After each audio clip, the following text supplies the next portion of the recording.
Let us now do 30b.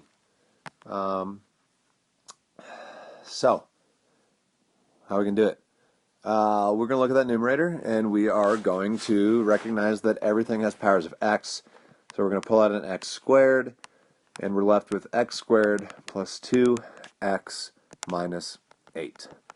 And then we're going to factor that because it is a quadratic. So x squared times x plus 4, x minus 2, like that. Denominator, we're going to have to factor as a thingy. Factoring by grouping, that thing. Squiggles. All right, so pull out the terms in the first set. So we're going to pull out an x cubed from the first set. And what's left behind? X plus 2. What about the next set? Well, I'm going to take a stab in the dark and say that it's going to have an x plus 2 in it. And what are we going to need to pull out? A minus 16. Did that work? Minus 16 times x is indeed... no, haha, I messed it up. It didn't work. I shouldn't have pulled out a minus 16. I should have pulled out a minus 16x. Because now minus 16x times x is minus 16x squared, and minus 16x times 2 is minus 32x. That's good, because now I can say x cubed minus 16x times x plus 2, because they both have that x plus 2 in common. I pull it out, and then I multiply it by what is left behind. Let's keep going. In that first factor there, I can pull out an x, so I'll be left with x squared minus 16 times that x plus 2, and then I can factor that as a difference of two squares, so x plus 4 times x minus 4, and then I still have that x plus 2.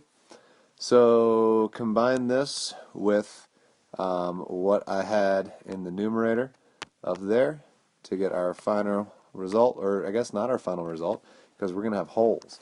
So what holes do we have? Well, I have a hole at x plus 4 right there, that factor. But I also have x squared over x, which means one of my powers of x in the top is going to cancel with that x in the bottom. So what I'm actually left with is x times x minus 2 over x minus 4 times x plus 2. And I'm going to remind myself now that x cannot equal negative 4 because the plus 4 I pulled out, and also x cannot equal 0 because of the x that I pulled out. So let's identify things now. Holes first. So I will have a hole at, let's do the 0 first. X value is 0. What's my y value? Well, how do you find a hole? You take out the hole, and then you plug back in the x value to find the y value. So if I plug back in the x value of 0, notice that I have a factor of x in the top, which means that whole thing is 0. So my hole is actually at the origin, 0, 0. That's cool. What else? Other hole will be at an x value of negative 4. What's the corresponding y value? We'll plug it in and find out. So negative 4 times negative 4 minus 2 is negative 6 over negative 4 minus 4 is negative 8 times negative 4 plus 2 is negative 2. So let's simplify some things. First off, double negative, double negative. So this is going to be a positive number. 4 divided by 8 is the same as 1/2. So let's cross that off and just write another power of 2 in the bottom. 6 divided by 2 is the same as 3, so we'll simplify that, and so we're left with 3 halves. So negative 4 comma 3 halves is where that second hole is. All right, what about x-intercepts? X-intercept will occur at 2 comma 0. Now, I don't really think that we should list a second x-intercept, but maybe let's maybe remind ourselves about that. That's going to be important.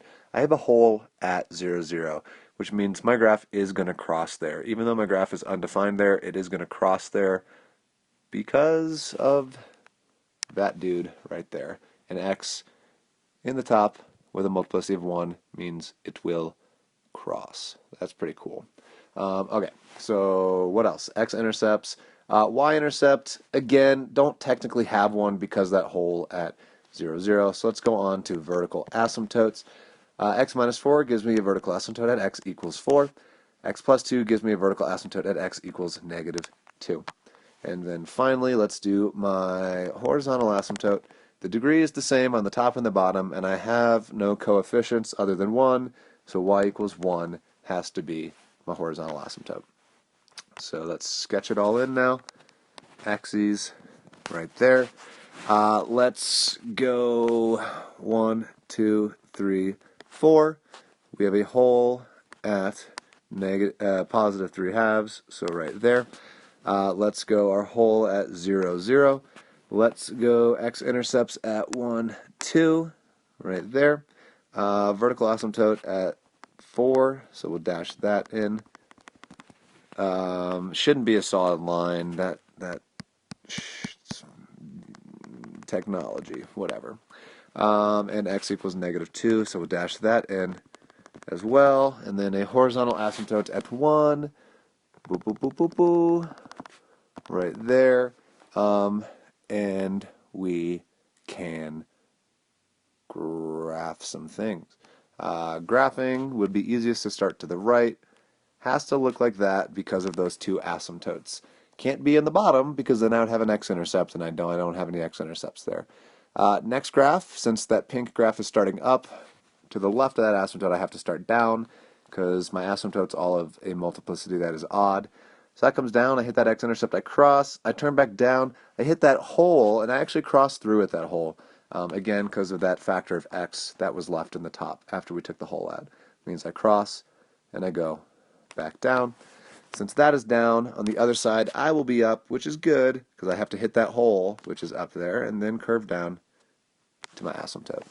So there's my graph. It's pretty cool.